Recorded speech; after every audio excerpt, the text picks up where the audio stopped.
الحمد لله نحمده ونستعينه ونستغفره ونؤمن به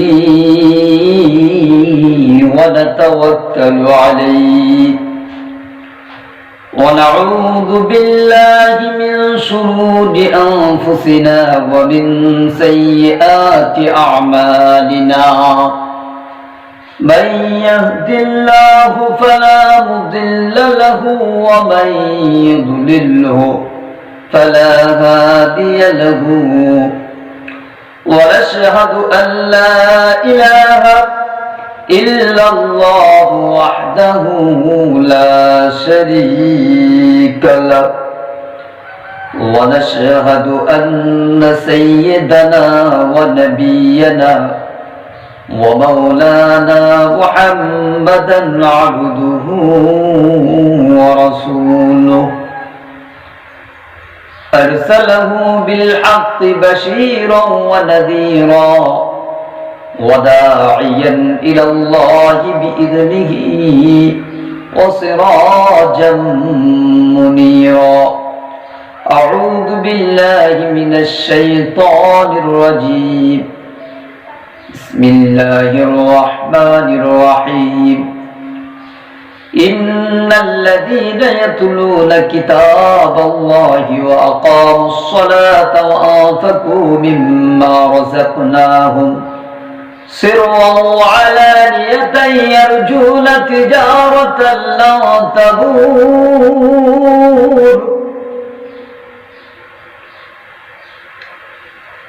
আল্লাহ রাব্বুল আলামিন বলেন, যারা কোরআন কারীমের তেলাওয়াত করে, ওয়া আকামুস সালাতা, আর নামাজ কায়েম করে, ওয়া আনফাকু মিম্মা রাযাকনাহুম, আর আমি তাদেরকে যা রিজিক দিয়েছি তার থেকে তারা খরচ করে গোপনে ও প্রকাশ্যে,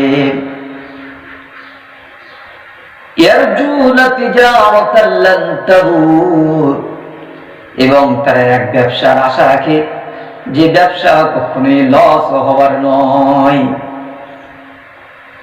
কোরআন কারীমের তেলাওয়াত, আপনার নামাজ, আপনার আমল এমন এক বিজনেস যে বিজনেসে কোনো লস হওয়ার জায়গা নেই। লিইউওয়াফিয়াহুম উজুরাহুম ওয়া ইয়াযীদাহুম মিন ফাযলিহি, আল্লাহ রাব্বুল আলামিন তিনি তার পারিশ্রমিক দেবেন, ওয়া ইয়াযীদাহুম মিন ফাযলিহি, আর তিনি তার ফজলে তিনি বাড়িয়ে দেবেন, বৃদ্ধি করে দেবেন তার মর্যাদা। ওয়া ইয়াযীদাহুম মিন ফাযলিহি,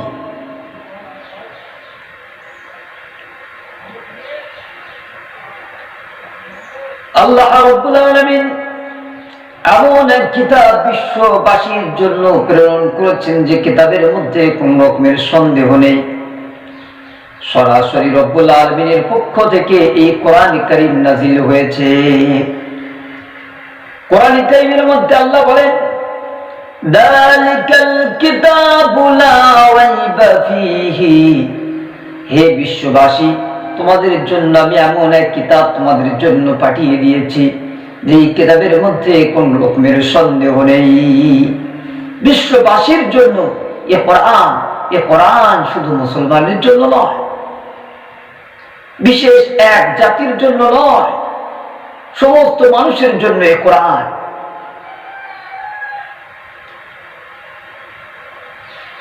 এই কোরআন কারীমের হেফাজতের দায়িত্ব স্বয়ং রব্বুল আলামিন তিনি নিয়েছেন। আল্লাহ বলেন, ইন্না নাহনু নাযালনা যিকরা ওয়া ইন্না লাহু লাহাফিজুন, এই কোরআন আমি নাযিল করেছি এবং এই কোরআন কারীমের হেফাজতের দায়িত্ব আমি গ্রহণ করেছি।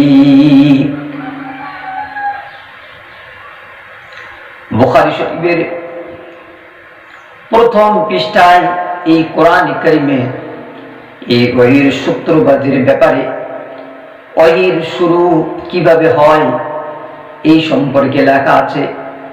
কাইফা বাদউল ওয়াহি, ওয়াহির শুরুয়াত কিভাবে হয়েছিল।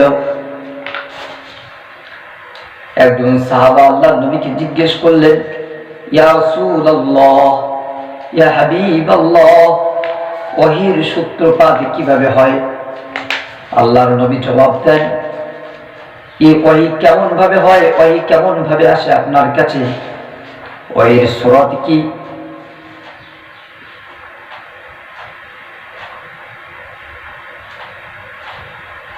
যে সাহাবী প্রশ্ন করেছিলেন সেই সাহাবীর নাম ছিল হারিস বিন হিশাম। সাআলা রাসূলুল্লাহ সাল্লাল্লাহু আলাইহি ওয়াসাল্লাম, রাসূল সাল্লাল্লাহু আলাইহি ওয়াসাল্লাম কে প্রশ্ন করেন। ফাকালা ইয়া রাসূলুল্লাহ, হে আল্লাহর রাসূল, কাইফা ইয়াতিকাল ওয়াহয়ু, ওয়াহি আপনার নিকট কিভাবে আসে? আল্লাহর নবী জবাব দিচ্ছেন, فقال رسول الله صلى الله عليه وسلم احيانا ياتني مثل صلصلة الجرس وهو اشده علي فيقسم عني وقد وعيت عنه। আল্লাহর নবী বলেন, ওয়াহি আমার কাছে আসে, আহয়ানান ইয়াতিনি, কখনো আমার কাছে ওয়াহি আসে, মিসলু সলসলাতিল জারাসি, ঘন্টার আওয়াজের মতো, টাং টাং করে যেভাবে ঘন্টা বাজার যে আওয়াজ, সেই আওয়াজের মতো বাজতে থাকে। ওহো আশুক্তাহু আলাইয়া, যখন সেই ওয়াহি আসে তখন আমি অত্যন্ত কষ্ট অনুভব করি। ফায়ুকসামু আন্নি, যখন আমার থেকে ওয়াহি আসা বন্ধ হয়ে যায়, ওয়াহি যখন শেষ হয়ে যায়। وقد وعيت عنه, मैं उसे याद कर लिया होता हूँ, সেই সময় আমি ওই ওয়াহিগুলোকে, ওই কোরআন কারীমের আয়াতগুলোকে আমি মুখস্থ করে ফেলতাম।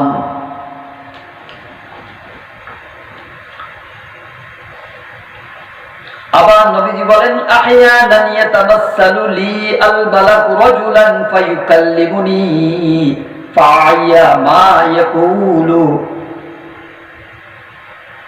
ফাআইমা ইয়াকুলু, কখনো ফেরেশতা মানুষের সুরত ধারণ করে, মানুষের সকল এখতিয়ার করে, মানুষের সূরাতে ফেরেশতা আসে এবং আমাকে বলেন, ফায়ুকাল্লিমুনি, আমার সঙ্গে বলে যান, ফাআইমা ইয়াকুলু, যা তিনি বলেন তা আমি সেটা মুখস্থ করে নেই।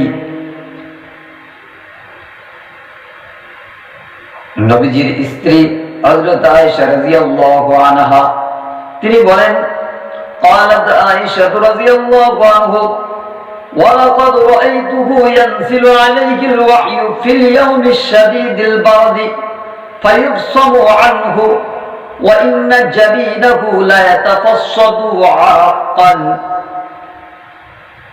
হযরত আয়েশা সিদ্দিকা রাদিয়াল্লাহু আনহা বলেন, আমি দেখেছি, লাকাদ রাআইতুহু, আমি দেখেছি আল্লাহর নবীকে, ইয়ানজিলু আলাইহিল ওয়াহয়ু, যখন নবীজির উপরে ওয়াহী নাযিল হয়, ফিল ইয়াউমিশ শাদীদিল বারদি, শক্ত কঠিন ঠান্ডার দিনে, অত্যন্ত ঠান্ডার সময়ে,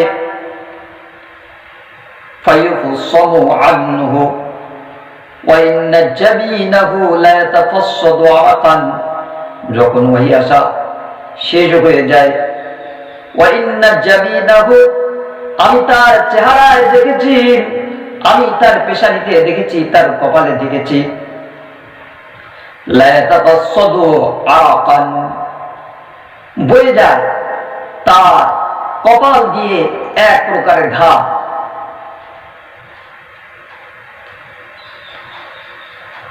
এই ওয়াহীর সূত্রপাত, ওয়াহী কিভাবে নাযিল হয় আর ওয়াহীর সূত্র কিভাবে শুরু হয়।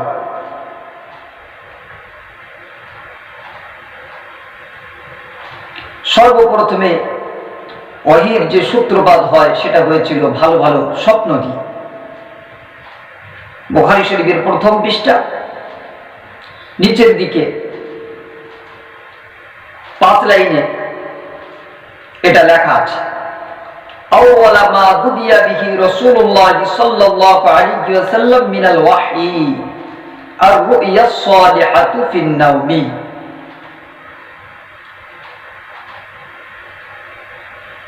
ওহীর সূত্র হয় ভালো ভালো স্বপ্ন দিয়ে, আর-রু'য়া আস-সালিহাতু ফিন-নাওমি স্বপ্ন।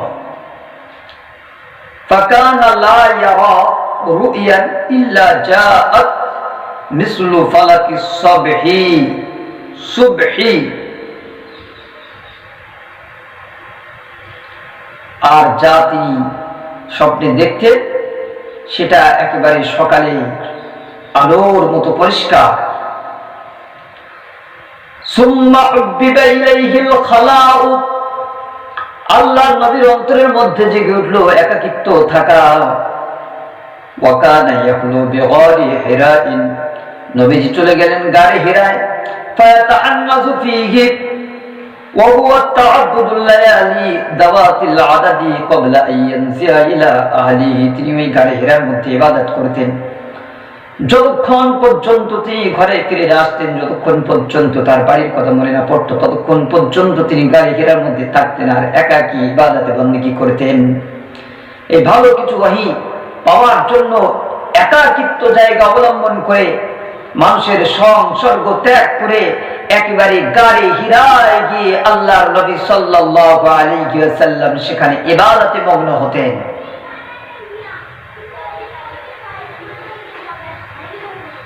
ثم يرجع إلى خديجة فيتزود لمثلها حتى جاءه الحق وهو في غار حراء।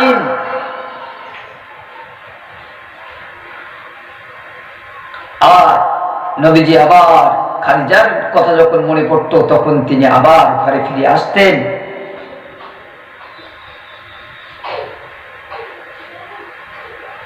অবস্থা চলতে চলতে, ইবাদত বন্দেগী চলতে চলতে, হাত্তা জাআহুল হক, ইহা তক কি সচ আ গয়া, এবারে সত্য জিনিস এসে গেল। আল ওয়াহি, ওয়াহি আসলো। ওয়া হুয়া ফি গারে হিরাইন, যখন নবীজি গায়ে হিরাতে ইবাদতে মগ্ন ছিলেন তখনই ওয়াহি এসেছিল।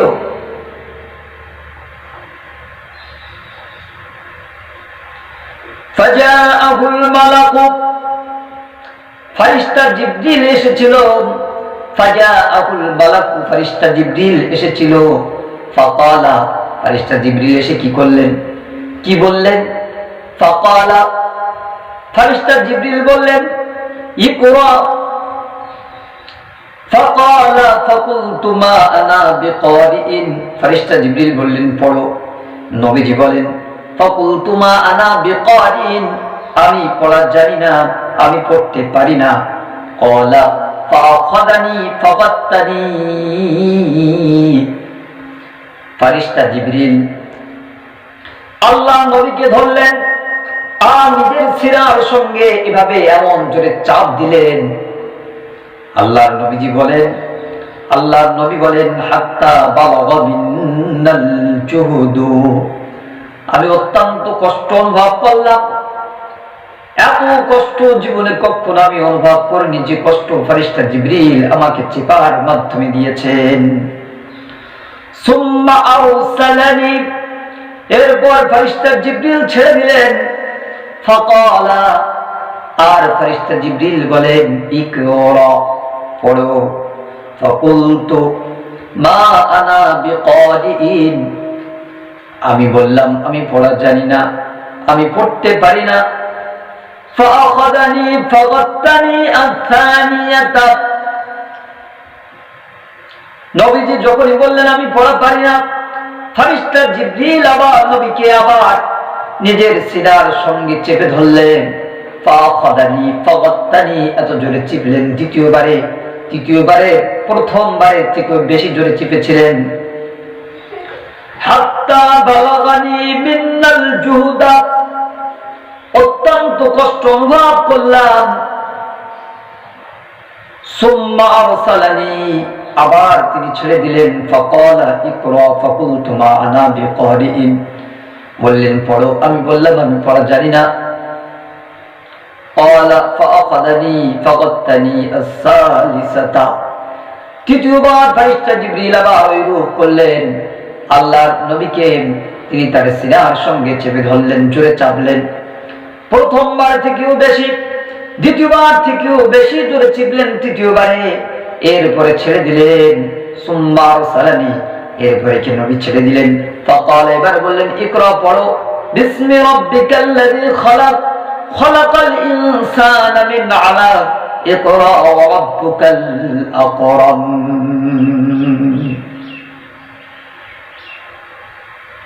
فرجع بها رسول الله صلى الله عليه وسلم يرجف فؤاده فدخل على خديجة بنت خويلد فقال زملوني زملوني فزملوه حتى ذهب عنه الروع فقال الخديجة أخبرها الخبر لقد خشيت على نفسي فقالت خديجة قال والله ما يخزيك الله عبدا إنك لتصل الرحمة وتحمل الكلى وتكسب المعدوم وتقرئ الضيف وتعين على نوائب।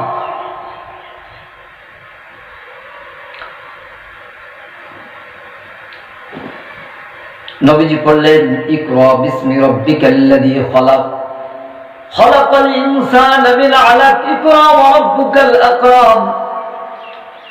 ফারাজা বিহা রাসূলুল্লাহ সাল্লাল্লাহু আলাইহি ওয়াসাল্লাম, নবীজি ফিরে আসলেন, বাড়িতে ফিরে এলেন। ইয়ারজুফু ফুয়াদুহু, সেই সময় নবীজির অন্তর কাঁপছিল, দিল কাঁপছিল। ফাদাখালা আলা খাদিজাতা বিনতে খুয়াইলিদ, তিনি খাদিজা বাড়িতে চলে আসলেন আর বললেন ফাকালা সাম্মিলুনি সাম্মিলুনি, আমাকে চাদরে ঢেকে দাও। নবীজি কাঁপছেন। হযরত খাদিজা রাদিয়াল্লাহু আনহু আল্লাহ নবীকে চাদরে ঢেকে দিলেন। হাত্তা তাহাবা আনহু আর-রাউ, এ পর্যন্ত যে তার থেকে ভয় অনেকটা দূরীভূত হয়ে গেল। ফাকাল খাদিজা, খাদিজা বলেন আখবারাহাল খবরা আখবারাহাল খবরু লাকাদ খাশিতু আলা নাফসি, খাদিজাকে খবর দিলেন লাকাদ খাশিতু আলা নাফসি, যে ভয় নবীজি পাচ্ছিলেন। ফাকালাত খাদিজা, খাদিজা বলেন কাল্লা আল্লাহি, কখনোই নয়, আল্লাহর কসম, আল্লাহ আপনাকে অপমানিত করবেন না। মা ইউখজিকাল্লাহু আবাদা, আল্লাহ আপনাকে অপমানিত করবেন না। ইন্নাকা লাতাসিলুর রাহমান লাতাসিলুর রিহমা, আপনি তো সিলা রাহমি করেন। ওয়া তাহমিলুল কুল্লা, খোদা তোদেরকে খাওয়ান। ওয়া তাকসিবুল মাদুমা, যারা কামাই করতে পারে না তাদেরকে আপনি কামাই করেও তাদেরকে খেতে দেন। ওয়া তাকরিউস সিফা, আর আপনি মেহমানদারি করেন। ওয়া তুঈনু আলা নওয়াইবিল হক, আল্লাহ আপনাকে কখনোই জালিল করবেন না। নবীজির সমস্ত ঘটনা, হীরা গুহার ঘটনা হযরত খাদিজা রাদিয়াল্লাহু আনহা শোনার পরে তিনি আল্লাহর নবীকে নিয়ে চলে গেলেন ওনার চাচাতো ভাই ওয়ারকা বিন নওফালের নিকট। এই ওয়ারকা বিন নওফাল সেই সময়ে জাহিলিয়াতের যুগে সে নাসরানিয়ত ইখতিয়ার করেছিল, বড় বৃদ্ধ হয়ে গিয়েছিল। তিনি ইনজিল শরীফের আলেম ছিলেন। তিনি ইনজিল শরীফ লিখতেন, ইব্রানি ভাষাতে লিখতেন। ওয়াকানা ইয়াকতুবুল কিতাবাল ইব্রানি, তিনি ইব্রানি ভাষায় লিখতেন। ফায়াকতুবু মিনাল ইনজিল, ইনজিল থেকে লিখতেন বিল ইব্রানিয়্যাতি, ইব্রানিতে, মাশাআল্লাহ, যেটা আল্লাহ চান। আই ইয়াকতুবা ওয়া কানা শাইখান কাবীরান, এই ওয়ারকা বিন নওফাল কেমন ছিল? বুখারীর মধ্যে লেখেন ওয়া কানা শাইখান কাবীরান, তিনি ছিলেন বৃদ্ধ। কদ আমিয়া, নাবিনা হো চুকা থা, তিনি অন্ধ হয়ে গিয়েছিলেন। ফাকালাত লাহু খাদিজাতা ইয়া ইবনে আম্মা, হযরত খাদিজা রাদিয়াল্লাহু আনহা তার চাচার ছেলে ওয়ারকা বিন নওফালকে বলেন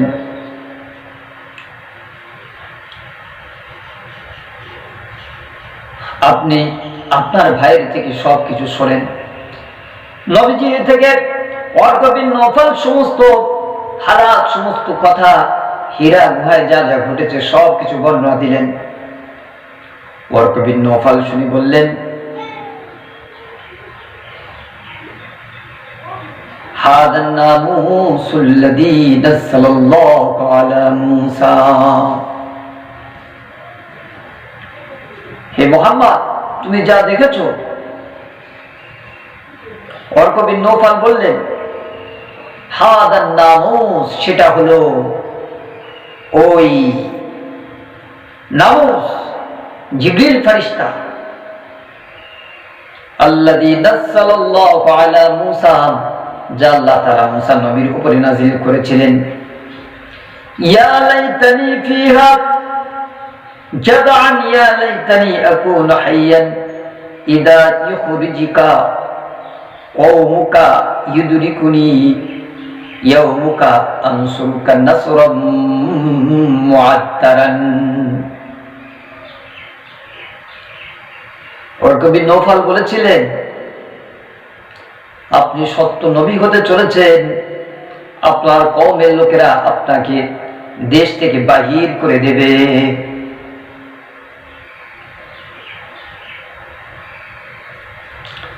فقال رسول الله صلى الله عليه وسلم, ওয়ারকা বিন নওফালের এই কথা শোনার পরে নবীজি বলেন, মুখরিজিয়াহুম, তারা আমাকে বের করে দেবে।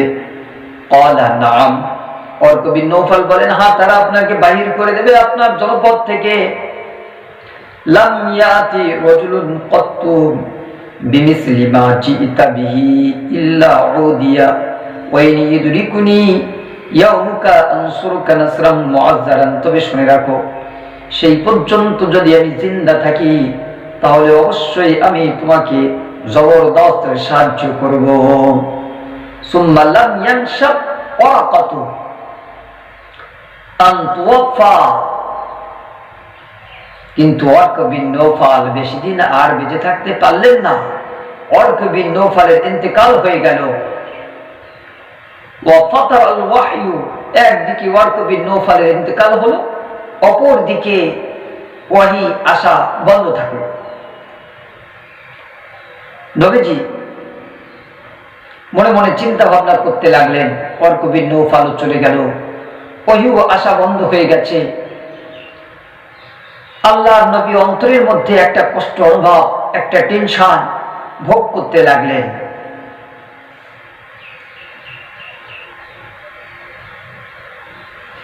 আর কার সঙ্গে তিনি পরামর্শ করবেন, আর কাকে তিনি তার কথা বলবেন।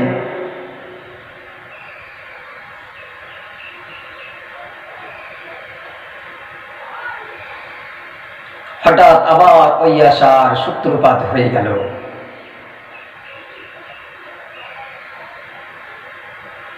فرفعت بصري فإذا الملك الذي جاءني بحراء جالس على الكرسي بين السماء والأرض।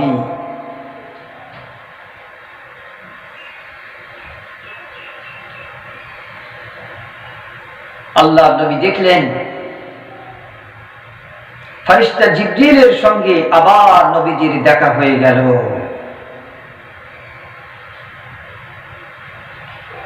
ওই ফেরেশতার সঙ্গে নবীজি আবার দেখা হলো, যেই ফেরেশতা হীরা গুহায় এসেছিল, কি অবস্থায় দেখেছিলেন বুখারী শরীফের মধ্যে সেই বর্ণনা দেওয়া আছে, জালিসুন আলাল কুরসি বাইনাস সামাই ওয়াল আরদি, আসমান এবং জমিনের মাঝখানে একটা চেয়ারের উপরে বসে আছেন।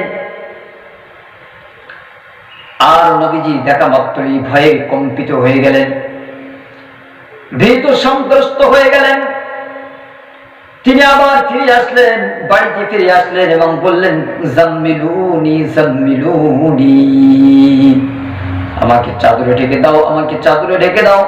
ফানজালাল্লাহু তাআলা, আল্লাহ তাআলা কোরআন কারীমের আয়াত নাযিল করলেন, ইয়া আইয়ুহাল মুদ্দাথির কুম ফাআনযির ওয়া রাব্বাকা ফাকাব্বির ওয়া সিয়াবাকা ফাতাহির ওয়ার রুজুযা ফাহজুর।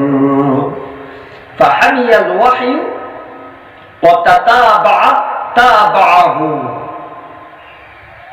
फिर वही का सिलसिला गर्म हो गया, वही এবার আসতেই থাকলো, আর ওই আশা এরপর থেকে আর বন্ধ হয়নি।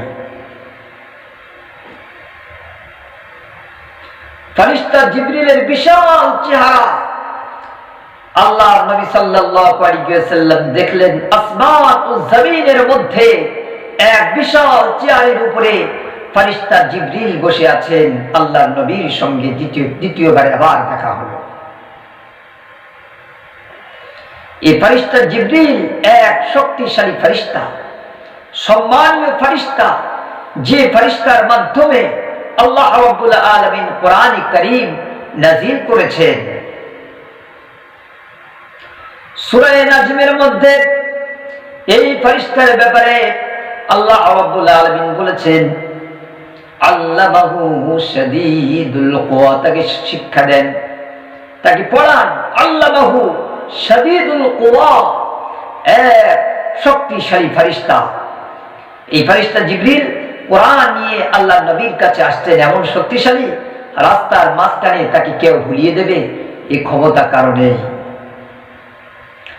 আল্লাহ বলেন ওয়া মা ইয়ানতিকু আনিল হাওয়া, তিনি তার নিজের মন চাই কোনো কথা বলেন না। ইন হুয়া ইল্লা ওয়াহয়ু ইউহা, তিনি সেই কথাই বলেন যেটাই তার কাছে ওহী করা হয়। এ কোরআন অল্প অল্প করে আল্লাহর নবীর কাছে এসেছেন, আর নবীজি আল্লাহর হুকুমে, আল্লাহ পাকের মদদে, আল্লাহ পাকের সাহায্যে তিনি কোরআনকে মুখস্থ করেছেন, সাহাবাদেরকে মুখস্থ করিয়েছেন, আর সেই কোরআন এ পর্যন্ত সিনা বা সিনা আসতে চলেছে। এই কোরআন কোনো সাধারণ কিতাব নয়। এই কোরআনের সঙ্গে যারা মহব্বত রেখেছে আল্লাহ রাব্বুল আলামিন তাদের ইজ্জত সম্মান বাড়িয়ে দিয়েছেন। নবীজি কোরআন তেলাওয়াতের ব্যাপারে বলেন, সাহাবাদেরকে উদ্দেশ্য করে বলেছেন তোমরা সূরা বাকারা, সূরা আলী ইমরান শিক্ষা করো। এর শিক্ষা অতি কল্যাণকর এবং এর বর্জন অতি বেদনাদায়ক। মানুষ যদি কোরআন শোনে আল্লাহ রাব্বুল আলামিন সওয়াব দেন, মানুষ যদি কোরআন নাও শোনে ফেরেশতা কোরআন শোনে। এক সাহাবীর ঘটনায় পাওয়া যায় হযরত হারিস বিন হুযাইর রাদিয়াল্লাহু আনহু, তিনি কোরআন তেলাওয়াত করছেন। রাত্রে তার ঘোড়ার আস্তাম্বলের মধ্যে বসে, পাশে তার সন্তান শুয়ে আছে, তিনি কোরআন কারীমের সূরা বাকারা তেলাওয়াত শুরু করলেন। আলিফ লাম মিম যালিকাল কিতাবু লা রাইবা ফীহি হুদাল লিল মুত্তাকিন আল্লাযীনা ইউমিনুনা বিল গায়বি ওয়া ইয়াকিমুনাস সালাতা ওয়া মিম্মা রাযাকনাহুম ইউনফিকুন। এই কোরআন কারীমের আয়াত তেলাওয়াত করছেন, সূরা বাকারা তেলাওয়াত করেন, তেলাওয়াত করেন, তেলাওয়াত করেন। তার তেলাওয়াত শুনে আসমান থেকে ফেরেশতা নাযিল হয়েছে, তিনি দেখতে পান। তিনি দেখেন তার এই আস্তাম্বলের মধ্যে যে ঘোড়া, এই ঘোড়া লাফাতে শুরু করে। তিনি পড়া বন্ধ করে দেন, ঘোড়ার লাফানো বন্ধ হয়ে যায়। তিনি আবার পড়া শুরু করেন, আবার ঘোড়া লাফাতে শুরু করে। পাশেই তার সন্তান শুয়ে আছে। চিন্তা করলেন যদি আমি এভাবে কোরআন তেলাওয়াত করতে থাকি, কোরআন তেলাওয়াত করতে থাকি, আর ঘোড়া যদি লাফ মারতে থাকে, না জানি আমার বাচ্চার উপরে এই ঘোড়া লাফ মেরে পড়ে কিনা। এই ভয়ে তিনি কোরআন তেলাওয়াত বন্ধ করলেন। এবার তিনি মাথার উপর দিকে তাকিয়ে দেখেন একটা ছায়া, আর তার মধ্যে নূর, তার মধ্যে এক প্রকারের আলো, এক প্রকারের বাতি। সেটা আসমানের দিকে চলে যায়। নবীজির দরবারে এসে সকালবেলায় যখন এই ঘটনা বর্ণনা করেন, আল্লাহ নবী বলেন, হে উসাইদ, তুমি কোরআন পড়তে থাকলে না কেন? যদি তুমি কোরআন পড়তে থাকতে, যদি তুমি কোরআনে কারীমের আয়াত পড়তে থাকতে, যদি তুমি কোরআনে কারীমের আয়াতগুলো পড়তে থাকতে, পড়তেই থাকতে, তাহলে যারা সকালবেলা আসতো তাদের সঙ্গে ফেরেশতাদের দেখা হয়ে যেত। ওরা আর কেউ না, ওরা ছিল আল্লাহর রহমতের ফেরেশতা। ওরা এই সাহাবীর কোরআন শোনার জন্য এসেছিল।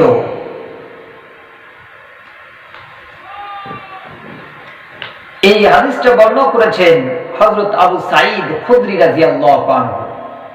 এই সাহাবীর নাম ছিল উসাইদ ইবনে হুযাইর রাদিয়াল্লাহু আনহু।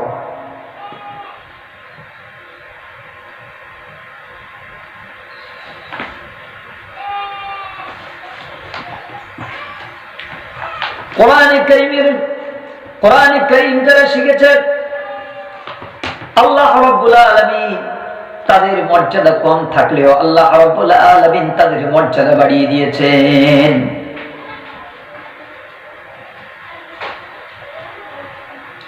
হযরত রাফি রাদিয়াল্লাহু আনহু তিনি শাসনকর্তা নিযুক্ত হন। তার অধীনে মক্কার বিভিন্ন ছোট ছোট এলাকায় শাসনের দায় দায়িত্বর ভার দেওয়া হয়।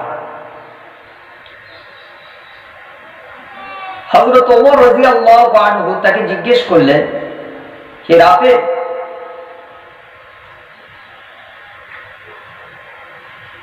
তুমি শাসনের দায়িত্ব কাকে দিয়েছো? কোন ব্যক্তিকে শাসনের দায়িত্ব দিয়েছো? হযরত ওমর রাদিয়াল্লাহু আনহু জিজ্ঞেস করছেন রাফি রাদিয়াল্লাহু আনহুকে। রাফি রাদিয়াল্লাহু আনহু জবাব দিলেন, আমাদের আযাদকৃত একজন গোলামকে শাসক নিযুক্ত করেছি। ওমর বলেন, আযাদকৃত গোলামকে শাসক নিযুক্ত করেছো? কারণ? রাফি রাদিয়াল্লাহু আনহু জবাব দেন, হে আমিরুল মুমিনিন, তিনটি কারণে এই আযাদকৃত গোলামকে আমি শাসনের দায়িত্ব দিয়েছি, শাসন কার্য সামলানোর দায়িত্ব দিয়েছি। প্রথম কারণ হলো এই ব্যক্তি বেশি কোরআন জানে, বেশি কোরআন পড়তে পারে। আর দুই নম্বরে সে ইলমুল ফারাইজ সম্পর্কে অভিজ্ঞ লাভ করেছে, বেশি অভিজ্ঞতা, বেশি জানে। তিন নম্বর হলো সুন্দর বিচার ব্যবস্থা পরিচালনা করতে পারে। এই তিন কারণে তাকে শাসনের দায়িত্ব দিয়েছি। হযরত ওমর রাদিয়াল্লাহু আনহু এই কথা শোনার পরে হযরত ওমর বলেন, ইন্নাহু ইয়ারফাউ বিহাদাল কিতাবি আকওয়ামা, আল্লাহ রাব্বুল আলামিন এই কিতাবের কারণে অনেক কওমকে তিনি ইজ্জত দিয়েছেন, ইজ্জত মর্তবা বুলন্দ করে দিয়েছেন আল্লাহ রাব্বুল আলামিন। কোরআন এমন এক কিতাব, এই কিতাবের সাথে যার সম্পর্ক তৈরি হয়ে যায়, আল্লাহ এই কিতাবের কারণে তার মর্যাদা বাড়িয়ে দেন। একটা গোলাম শাসন কার্য পরিচালনা করেছেন, এই কোরআনে কারীমের বদৌলতে আল্লাহ রাব্বুল আলামিন, কোরআন যার মধ্যে থাকে আল্লাহ পাক তার মহব্বত মানুষের অন্তরের মধ্যে ঢেলে দেয়।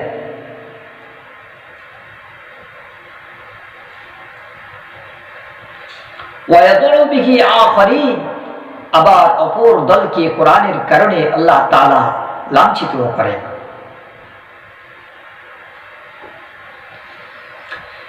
এই কোরআনে কারীমের একটি শব্দ যদি কোনো বান্দা পড়ে, আল্লাহ রাব্বুল আলামিন তার আমলনামায় 10টা নেকি লিপিবদ্ধ করে দেন।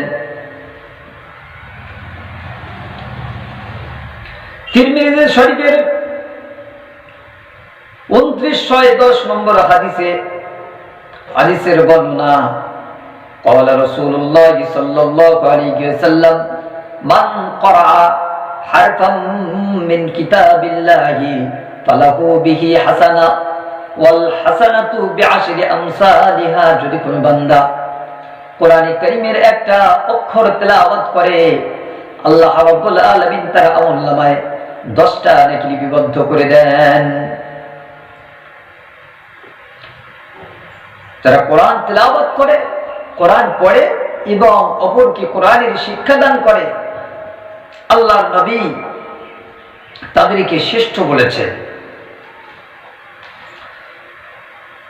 2909 নম্বর হাদিস, এটা তিরমিজি শরীফের হাদিস। খায়রুকুম মান তাআল্লামাল কুরআন ওয়া আল্লামাহু, তোমাদের মধ্য থেকে শ্রেষ্ঠ ব্যক্তি তারাই মান তাআল্লামাল কুরআন, যে কোরআন শিক্ষাদান করে, ওয়া আল্লামাহু, এবং যারা কোরআন শিক্ষা লাভ করে। মান তাআল্লামাল কুরআন ওয়া আল্লামাহু, এরাই হলো শ্রেষ্ঠ ব্যক্তি যারা কোরআন শিখে এবং লোকদেরকে কোরআন শেখায়। আপনারা মানেন আর নাই মানেন, আমরা মানতেও পারি নাও মানতে পারি, কিন্তু আল্লাহর নবী তাদেরকে শ্রেষ্ঠ বলেছেন। দুনিয়ায় তাদের মর্যাদা থাক আর নাই থাক, আল্লাহ রাব্বুল আলামিনের দরবারে তারা মর্যাদা পাবেই পাবে। যখন এই কোরআনে কারীমের তেলাওয়াতকারী ব্যক্তির ইন্তেকাল হয়ে যায়, কবরের মধ্যে তাকে দাফন করে যখন মানুষ চলে আসে, ওই বান্দা যখন চোখ খুলবে কবর থেকে, চোখ খোলা মাত্রই আল্লাহর কোরআন পাঠনেওয়ালা ব্যক্তি কবরের মধ্যে দেখতে পাবে এক সুন্দর নূর বিশিষ্ট যুবক তার সামনে। এই যুবক আল্লাহর বান্দাকে বলবেন, ওই আল্লাহর বান্দা তুমি কি আমাকে চেনো? বান্দা বলবেন, না আমি তো আপনাকে চিনি না। তিনি বলবেন, আমি হলাম তোমার কোরআন, যে কোরআন তোমাকে দিনের বেলায় ক্ষুধার্ত রেখেছিল, রাতে জাগ্রত রেখেছিল, আমি সেই আল্লাহর কোরআন কিয়ামত পর্যন্ত তোমার সঙ্গী হিসাবে, সাথী হিসাবে কবরে থাকব।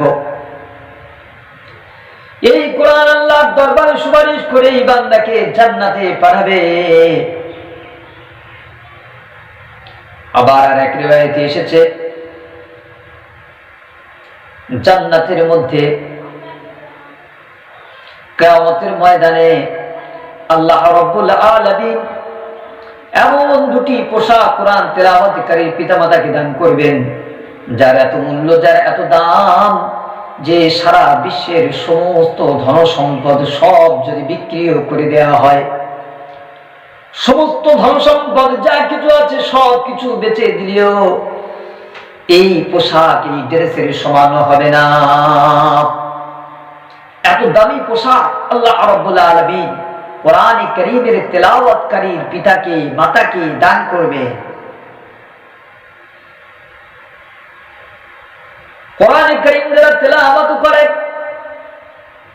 হাফিজ কোরআন যারা হয়, কিয়ামতের দিনে আল্লাহ রাব্বুল আলামিন তাদের মাথার উপরে মুকুট পরিয়ে দেবেন, তাজ পরিয়ে দেবেন। যেই নূরের তাজ, যেই টুপি পরানো হবে, সেটা এমন উজ্জ্বল হবে, এমন উজ্জ্বল হবে, সূর্যের আলো তার কাছে হার মানাবে। এমন নূরের তাজ, মুকুট আল্লাহ রাব্বুল আলামিন দান করবেন, সূর্যের আলো তার কাছে হার মানাবে। এই কোরআন কারীমের তেলাওয়াত যারা করে, আল্লাহ রাব্বুল আলামিন ওই কিয়ামতের দিনে আল্লাহ রাব্বুল আলামিন তাদের বলবেন, ইকরা ওয়ারতাকি, পড়ে যাও আর চলতে থাকো, পড়ো আর চলো, পড়ো আর চলো। ওয়াতিল কামা তুরাতিলুল কুরআন ফিদ দুনিয়া, যেভাবে তুমি দুনিয়াতে পড়তে ওভাবে কোরআন পড়ো আর চলতে থাকো। কোরআন কারীমের 6666টি আয়াত, একটি রয়েছে 6236টি আয়াত। যাই হোক, 6666টি আয়াত, এটা প্রসিদ্ধ আয়াত। আল্লাহর বান্দা যদি 666টি কোরআন কারীমের আয়াত তেলাওয়াত করে একটি আয়াতের বদৌলতে একটি করে তালা হবে। সেই তালা হবে আসমান থেকে জমিন পর্যন্ত এক তালা। এভাবে একটা করে আয়াত পড়বে আর উপরে চলতে থাকবে। আল্লাহ বলবেন ইকরা ওয়ারতাকি, পড়ো আর চলো, পড়ো আর চলো, পড়ো আর চলো। বান্দা সেদিন কোরআন কারীমের একটা করে আয়াত পড়বে আর উপরে চড়তে থাকবে। আল্লাহ রাব্বুল আলামিন তার মর্যাদা বৃদ্ধি করতে থাকবেন। আলিফ লাম মিম যালিকাল কিতাবু লা রাইবা ফীহি হুদাল লিল মুত্তাকিন, এক তালা হয়ে যাবে। আল্লাযীনা ইউমিনুনা বিল গায়বি ওয়া ইউকিমুনাস সালাতা ওয়া মিম্মা রাযাকনাহুম ইউনফিকুন, আয়াত শেষ করা মাত্রই আরেক তালা হয়ে যাবে। এভাবে তালা বাড়তে থাকবে আর সে উচ্চ মর্যাদার শিখরে পৌঁছাতে থাকবে। এই কোরআন কারীমের সঙ্গে যারা মহব্বত রেখেছে, ভালোবাসা রেখেছে, আল্লাহ রাব্বুল আলামিন তাদের মর্যাদা দান করেছেন মরণের পরেও আর জীবিত থাকা দিয়েও। আগের জামানায় আলেম ওলামা পাওয়া যেত না। ঘটনা এসেছে কোন একজন বুজুর্গ, তিনি ঘটনা বর্ণনা করেছেন। তিনি বলছেন আগের জামানায় খুব একটা আলেম ওলামা পাওয়া যেত না। সেই সময়ে এক ব্যক্তির ইন্তেকাল হয়ে গেল, লোকেরা বড় পেরেশান হয়ে গেল। আলেম নেই, ওলামা নেই, হাফেজ নেই, কারি নেই, জানাজা পড়ানোর মতো কোনো মানুষ নেই, কি করি, কোথায় যাই, বড় পেরেশান হয়ে গেল। লোকেরা পরামর্শ করলো যাই হোক মৌলবি পাওয়া যায় আর না যায়, আমরা অন্তত কমপক্ষে মুর্দাকে গোসল দিয়ে কাফন পরিয়ে ফেলি। লোকেরা কাফন পরিয়ে এবার কি করলেন, পরামর্শ করলেন চলো এই লাশ উঠিয়ে নিয়ে আমরা চৌরাস্তার মুখে দাঁড়াই, দেখি কোন মৌলবি পাওয়া যায় কিনা। লোকেরা কাফন করিয়ে কাঁধে কাঁধে করে তারা সেই মুর্দাকে নিয়ে চলেছেন চৌরাস্তায়। খাটিয়া নিয়ে চৌরাস্তার মুখে রাখা হলো, অপেক্ষায় রত। কখন আসে কোন মাওলানা, কখন আলেম, কোন জান্নেওয়ালা ব্যক্তি। এই অপেক্ষায় রত দীর্ঘক্ষণ পরে দেখেন একজন আলেম, মুখে মোটামুটি দাড়ি, হুজুর গোছের লোক আসতেছে। দেখা মাত্র তাদের মনের মধ্যে আনন্দের উদ্রেক হলো। সেই হুজুরকে দাঁড় করিয়ে বললেন, হুজুর আমাদের একজন ইন্তেকাল করেছে, জানাজা পড়ানোর মতো কেউ নেই, দয়া করে মেহেরবানি করে আজকের জানাজাটা আপনি পড়িয়ে দেন। তিনি তাদের উপরে ইহসান করলেন, তিনি রাজি হয়ে গেলেন জানাজা পড়ানোর জন্য। এই লোকটা যাচ্ছিল কোনো এক চাকরিতে, কোনো এক কাজে যাচ্ছিল। তিনি জানাজা পড়িয়ে দিলেন, কবরে নামলেন, লাশ কবরের মধ্যে রাখা হলো, কবর দিয়ে দেওয়া হলো। অতি ব্যস্ততার সাথে তিনি চলে এলেন তার কর্মস্থলে। কর্মস্থলে আসার পরে তিনি তার পকেটের মধ্যে হাত দিয়ে দেখেন তার যে চাকরির যে ডকুমেন্ট, সেই ডকুমেন্ট নেই। তিনি চাকরির ডকুমেন্ট খোঁজার জন্য বেরিয়ে পড়েছেন। রাস্তা দিয়ে, যে রাস্তা দিয়ে এসেছে সেই রাস্তা দিয়ে খুঁজে খুঁজে হয়রান, কোথাও ডকুমেন্ট পায় না। তিনি সেই এলাকার লোকদেরকে ডাকলেন, ডেকে বললেন, একটু আগেই আমি তোমাদের উপরে ইহসান করে চলে গেলাম, এখন দেখো আমার চাকরির ডকুমেন্ট নেই, আমি ডকুমেন্ট খুঁজে পাচ্ছি না, তোমরা আমাকে একটু হেল্প করো। আমার মনে হচ্ছে আমি ওই কবরের মধ্যে লেগেছিলাম, ওই কবরের মধ্যেই হয়তো আমি আমার সেই ডকুমেন্ট ফেলে এসেছি, আমার বুক পকেট থেকে পড়ে যেতে পারে, সুতরাং আমি কবর খুঁড়তে চাই। মোটামুটি 40 কি 50 মিনিট হবে। এতটা সময়ের মধ্যে ওই কবর যখন খোঁড়া হলো, কবরের মধ্যে দেখা যায় যে সুন্দর, কবরের মধ্যে থেকে সুঘ্রাণ আসতেছে, আর লাশের উপরে ফুল দিয়ে সাজানো, আর সেই ফুলের উপরে সেই ব্যক্তির ডকুমেন্ট রাখা। তিনি তার সেই ডকুমেন্ট নিলেন, নিয়ে আশ্চর্য হলেন, এই ব্যক্তি কেমন ব্যক্তি, এত মর্যাদা, 40 মিনিট কবরে রেখে না যেতেই তার কবরের মধ্যে ফুল, তার কবরের মধ্যে নাজ নিয়ামত হাজির। কবর সেভাবে বন্ধ করে দেওয়া হয়ে গেল। বান্দা বাড়িতে চলে গেলেন, আর চিন্তা করতে থাকে, আমাকে তো একদিন এই কবরে যেতে হবে, আমাকে তো একদিন এই কবরে শোয়া লাগবে। এই চিন্তা ভাবনা করে আমি এই চিন্তা ভাবনা করে আর মনের মধ্যে তিনি পেরেশানি অনুভব করেন যে এমন কি আমল করতো আমার জানা দরকার তার আমলের ব্যাপারে। তিনি আমল করবেন এই উদ্দেশ্যে তিনি বাড়ি থেকে বাইরে হয়ে সেই গ্রামে গিয়ে লোকদের কাছে জিজ্ঞেস করেন এই লোকটা কেমন ছিল, এই লোকটার এমন কি আমল ছিল। কারোর থেকে কোনো খবর না পেয়ে তিনি তার স্ত্রীর কাছে চলে গেলেন। তার স্ত্রীর কাছে গিয়ে বললেন, চলো যান, এমন কি আমল করতেন যে কারণে তার কবরের মধ্যে 20-40 মিনিট পরে আমি এই কারণে কবর খুঁড়েছিলাম, আর কবরের মধ্যে আমি দেখতে পেলাম এত সুন্দর সুঘ্রাণ কবরের মধ্যে থেকে আসতেছে। কবরের মধ্যে ফুল দিয়ে সাজানো, কবরের মধ্যে না জানি আমার কি আমল করতো। তার স্ত্রী বলেন তিনি কোরআন পড়তে জানতেন না, কিন্তু কোরআনের সঙ্গে তার বড়ই মহব্বত ছিল, ভালোবাসা ছিল।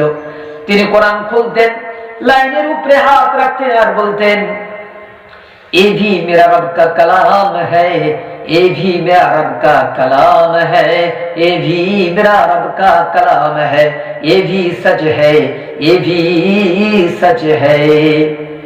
তিনি কোরআনের উপরে হাত রাখতেন আর বলতেন, এটা আমার রবের কালাম, এটা আমার রবের সত্য কালাম, এটা আমার রবের সত্য কালাম। আমার আল্লাহ যা বলেছেন সত্য বলেছেন, আমার আল্লাহ যা বলেছেন সত্য বলেছেন। এইভাবে লাইনের উপরে হাত রাখতো আর বলতো। এই কোরআনের সঙ্গে মহব্বত রাখার কারণে আল্লাহ তাআলা তাকে মরণের পরে মর্যাদা দিয়েছেন। এই কোরআনে কারীম আমাদের জীবনের সঙ্গী বানিয়ে নিতে হবে। যারা আমরা কোরআন শিখিনি তাদেরকে কোরআন শিখতে হবে। এই কোরআনের সঙ্গে মহব্বত রাখা উম্মতে মুসলমানের জন্য জরুরি। আল্লাহ তাআলা আমাদের কোরআন শিক্ষা করার, পড়ানোর তৌফিক দান করুন। ওয়া আখিরু দাওয়ানা আলহামদুলিল্লাহি রাব্বিল আলামিন।